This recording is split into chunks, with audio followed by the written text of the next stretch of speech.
Lo con non ne che ma ben la shi do ne che ma biaဒီနေ့အဖြစ်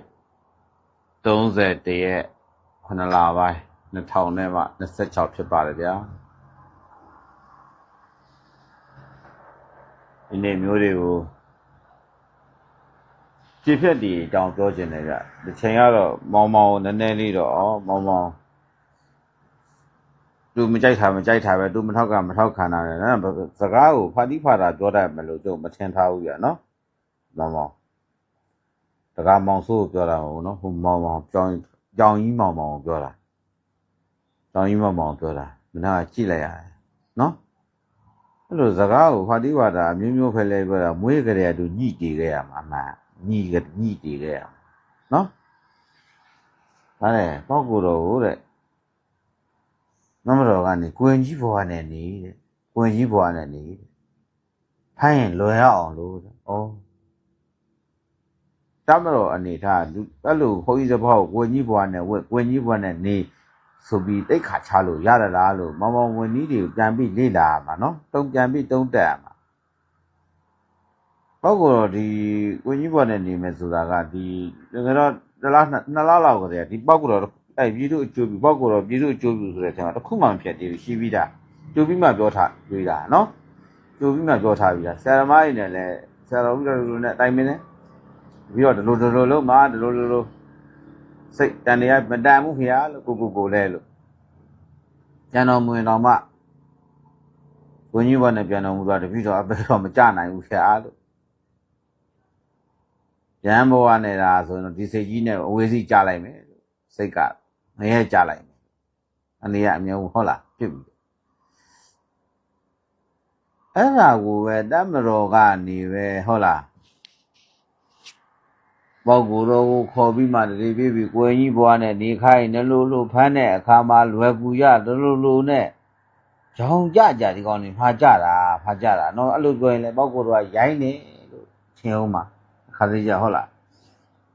အဲ့တော့မောင်ကဘယ်လိုကိုပြောတဲ့စကားတကယ်မှန်ကန်တယ်ဆိုရင်ဘယ်လိုတစ္ဆာမျိုးနဲ့လုပ်မလဲဘယ်လိုမှန်ခဲ့ရင်အဲ့လိုတတ်မလို့ကလုပ်ခဲ့တယ်ဆိုရင်ပြောခဲ့တယ်ဆိုရင်ပေါက်ကိုတော့ဘဝပေါ်လာရင်ဟုတ်တာလူမဖြစ်ရပါစေနဲ့ပဲဟုတ်လားမောင်လည်းအဲ့လိုကိုဘဝပေါ်လာရင်ဟုတ်ခဲ့တယ်ကိုပြောတဲ့စကားမှန်ကန်ခဲ့တယ်ဆိုရင်ဘဝပေါ်လာတိုင်းမှာခွေးဖြစ်ရင်တော့ခွေးဝဲသားဖြစ်ရပါစေလို့ဆူတောင်းရင်လားတစ္ဆာဆိုရဲလားဆိုတော့မေးခွန်းထောက်ရမယ်ပုံစံဖြစ်နေမောင်နော်မဟုတ်တဲ့စကားကိုပြောရနဲ့ကိုကြိုက်တာကိုပြောကိုလုပ်တာကိုပြောဟုတ်လားဟုတ်ပြောမဟုတ်တာမပြောနဲ့နော်ဒါအမှန်ပြောလို့ရှိရင်ခမအောင်ကျုပ်ကကြိုက်တဲ့ထဲမှာပါတယ်40တဲ့ထဲမှာပါတယ်ဘာဖြစ်လို့လဲဆိုခမဆွဲဆောင်ရင်ကောင်းတယ်ဆိုတာကစီးအောင်မှုကောင်းတယ်ပြောရမှာငါဟောင်းစီလိုကောင်မျိုးတော်မှာထိုင်းနိုင်ငံသွားပြီခမစီးအောင်နိုင်တဲ့အစင်နဲ့တဲ့အစင်မဟုတ်နော်ဟောင်းစီလိုကောင်မျိုးစီးအောင်နိုင်တယ်နော်ဟောင်းစီစီရဲ့စကလုံးတွေဟောင်းစီဘာလဲဟောင်းစီချင်းဘယ်လောက်ရှိလဲမရှိဘူးဆိုခမအကုန်လုံးစီးအောင်နိုင်တယ်ကြောင့်ကျွတ်တော့လေးစားပြီလားနော်အဲ့စကားကိုဘလောင်းမလဲမပြောပါနဲ့လို့ပဲပြောချင်တယ်နော်ဒါခမနဲ့ပတ်သက်ပြီးကျုပ်ကဒါလေးပဲပြောမှာနော်ပောက်ကတော့ဒါပဲပြောမှာကျန်တာခမဘက်ကတုတ်ပြန်လာရင်လည်းပြန်ပြီးမှတုတ်ပြန်မှာမဟုတ်ဘူးနော်တုတ်ပြန်မှာမဟုတ်ဘူးဒါလေးတိစေချင်လို့နော်တကယ်လို့ပောက်ကတော့ကကိုယ်ကြီးဘဝကိုချက်ချင်းလက်ငင်းလုပ်တယ်ချက်ချင်းလက်ငွေတယ်ဆိုရင်ကျုပ်ဒီလိုက်ဒီမှာရှိတယ်ခုမှဖြစ်ဘူးနော်ဒီကိုကြီးဘက်နေရမယ်ဆိုတဲ့အရာလေးတွေကိုနော်2လ3လလောက်ကတည်းကကျူပြောထားတယ်ဆိုတော့သိအောင်တိချပြန်ကြည့်နော်ဝါတို့မှာကိုကြီးနဲ့ဝင်မယ်ကိုကြီးနဲ့နေရမယ်ကိုကြီးနဲ့ရွတ်ထုတ်မယ်ဆိုတာလေးကိုတိချပြန်ကြည့်ပါနော်ဒါလေးပြောချင်လို့ပါဗျာနော်အဓိကတော့လေဝဲကိစ္စလေးပြောချင်လို့ဗျတရက်9လပိုင်း2026ည9:00နာရီလေဝဲမြို့နယ်6ရပ်ကွက်အရေပုံးဆိုင်နော်အရေပုံးဆိုင်ပေါ့နော်အဲ့မှာအရေပုံးဆိုင်မှာမွတ်စလင်9ယောက်ကဗမာတယောက်ကိုနော်မွတ်စလင်9ယောက်ကဗမာတယောက်ကိုအဲ့မှာဘယ်သူတွေလဲဆိုရင်မွတ်စလင်တွေကထွန်းဘူးကွေးကျော်စန်းဦးဟက်ပီညီကို2ယောက်ထွန်းဘူးမရေပါသား2ယောက်နဲ့နော်အဲ့မှာရက်သွားဝယ်တဲ့ချိန်မှာရက်လင်းပေါ့အဲ့တောင်းတဲ့ကောင်ရိုက်အဲ့ပြင်ဘက်ကနေအောင်တဲ့ကောင်ရိုက်กว่าဆိုပြီးမှတယောက်ကနေမှညာတံပေးလိုက်တယ်ညာတံပေးပြီးမှ9ယောက်ဝိုင်းရိုက်တယ်ပေါ့ဗျာနော်ဝိုင်းရိုက်တယ်ပေါ့ဝိုင်းရိုက်တော့အဲ့မှာဗမာခံလိုက်ရတယ်ဗမာလည်းပြန်နောက်ကပြန်လာပြီးမှဒီနေ့ ညီကိုနေအောင်ပြန်ချတော့သူလည်းသူချကြတာပေါ့ဗျာဒါကတော့ဘယ်လိုပဲဖြစ်တယ်ဒါလူရပုံးဆိုင်တော့ဖြစ်တယ်အမှားမှမပြောချင်ဘူးအဲ့လိုဖြစ်တဲ့ချိန်မှာမွတ်စလင်တွေကအုပ်စုလိုက်လာပြီးမှအိမ်ရှိလာပြီးမှ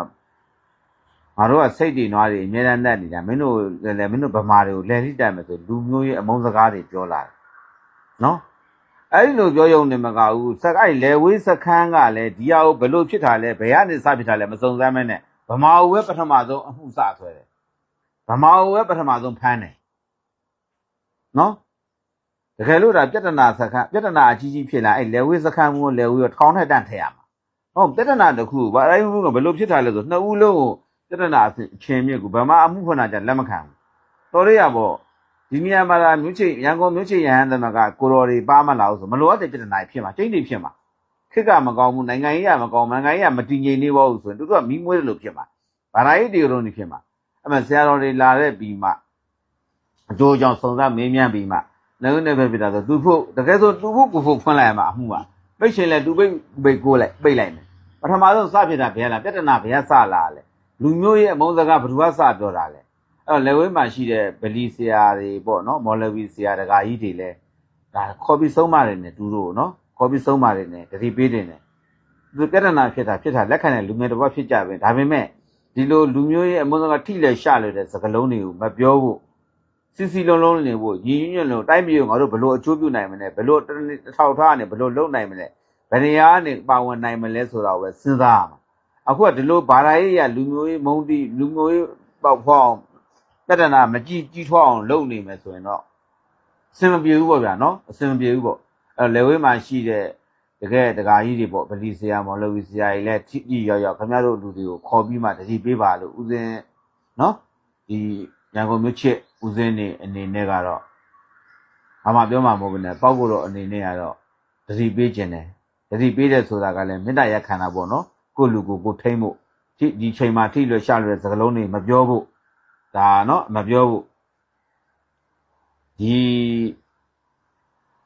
ပြောရရင်တော့ဒီပြဿနာရဲ့အခြေမြစ်ကပြောရရင်တော့ဒါလုံထုံးလုံနေရဲလဲမှားတယ်လို့ပြောချင်တယ်ဘာလို့မှားတာလဲဗမာအမှုဖွင့်တဲ့ချိန်မှာဒါဒီလိုတူဖွင့်ပေးလိုက်မယ်ဆိုရင်ဘာမှမကြီးထွားနိုင်ဘာမှမဖြစ်နိုင်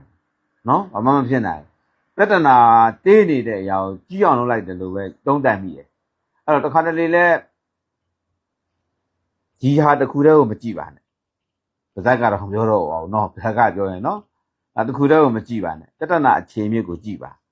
ဒါပြဿနာကြီးထွားနိုင်လားဒါငယ်နိုင်တယ်လားဒါဘယ်လိုဖြစ်နိုင်တယ်ဆိုကြည့်ပါနော်အာမခံထုတ်ထားတော့ဘလောက်ဆိုတော့တို့ကြားတဲ့လောက်တော့ကြားပါတယ်နော်ကြားပါတယ်ကိုဗမာရေးစီရပဲတိုင်းရင်းနာဖို့ဟုတ်ဗမာမွတ်စလင်လို့ခွဲပြောတာမဟုတ်ပါဘူးပြဿနာကိုမကြည့်အောင်လို့ပြောခြင်းဖြစ်တယ်တကယ်လို့မြန်ခင်ဗျားတို့ဗျအဲ့ဒီနေရာမှာဖုန်းကြီးတွေပါမလာဘူးဒီကိုတန်ဃာတော်တွေပါမလာဘူးဆိုဘယ်နဲ့လုံးမလဲခိုင်းဒါကြီးကမကျေနပ်ပြီးကြောင်းကြောင်းထူးကြခွဲကြဖြစ်ကြသစားမင်းတို့ဗမာတွေကိုလဲလှိတယ်မယ်မင်းတို့ဗမာတွေကိုလည်းဟောငါတို့စိတ်တင်သွားရင်အများကြီးဖြစ်မယ်ဆိုတဲ့စကားလုံးကဘယ်ရောက်သွားပြီလဲဘယ်အဆင့်ကိုရောက်သွားပြီလဲအုပ်စုဖွဲ့ပြီးတော့ရက်ပုံးဆိုင်မှာတယောက်တည်းကိုဝိုင်းပြီးမှလုပ်တယ်ဒါဘယ်တိုင်းတာထိရောက်သွားပြီလဲအဲ့အရက်ဆိုင်ရရောလိုင်စင်ရှိရလားအဲ့ဒီအရက်ဆိုင်ဘွားတော့မသားဘူးလားအဲ့ဒါလေးလေဦးစင်းနော်နေရမယ်မေခွန်းရှိနေပြီအဲ့တော့ခေတ်ကာလမကောင်းတဲ့အချိန်မှာပြဿနာကိုကြီးထွားအောင်မလုပ်ပါနဲ့လို့ဘောက်ကတော့ကတော့ဒါသတိပေးခြင်းနဲ့မေတ္တာရက်ခံခြင်းနဲ့ဒါမြန်မာနိုင်ငံမှာရှိတဲ့မွတ်စလင်တွေအားလုံးပေါ့နော်ဒါခင်ဗျားတို့ကလည်းမြန်မာနိုင်ငံသားတွေပါအားလုံးပါနော်ကိုယ်ပတ်ဝန်းကျင်မှာအဲ့လိုဖြစ်လို့ရှိရင်အချိန်မီထိမ့်တိမ့်မှာအချိန်မီခေါ်ယူတတိပေးပါအခေါ်ယူတတိပေးလို့မရရင်လှုပ်လိုက်တာကိုလှုပ်ပေါ့ဗျာနော်ဘာဖြစ်လို့လဲဆိုတော့ဒီချိန်မှာတရားနဲ့တရားညိုင်းမင်းကူညီရမယ်စီလုံးရမယ်ညီညွတ်ရမယ်ဒီနိုင်ငံမှာနေလို့ရှိရင်ဒီနိုင်ငံကိုသစ္စာရှိတော့လို့တယ်ငါနိုင်ငံသားမှန်လို့ရှိရင်ကိုယုံကြည်ရကိုးကွယ်ကိုနှစ်တက်တဲ့ဘာသာကိုကိုးကွယ်အခြားဘာသာကိုလည်းမထိခိုက်စေနဲ့အခြားလူမျိုးကိုလည်းတွားပြီးမှမထိခိုက်စေနဲ့မနစ်နာစေနဲ့နော်ဒါလေးတော့ပြောချင်ပါတယ်ဗျာနော်ဒါလေးတော့ပြောချင်တယ်စာရေးလောက်ထားတော့မဟုတ်ပါဘူးနော်လာနေဝဲမှာဖြစ်သွားတဲ့ဖြစ်ရမှန်တစ်ခုကိုဒါအမှန်တရားလေးကိုချပြခြင်းဖြစ်ပါတယ်ဗျာအားလုံးဒါပါပဲဗျာ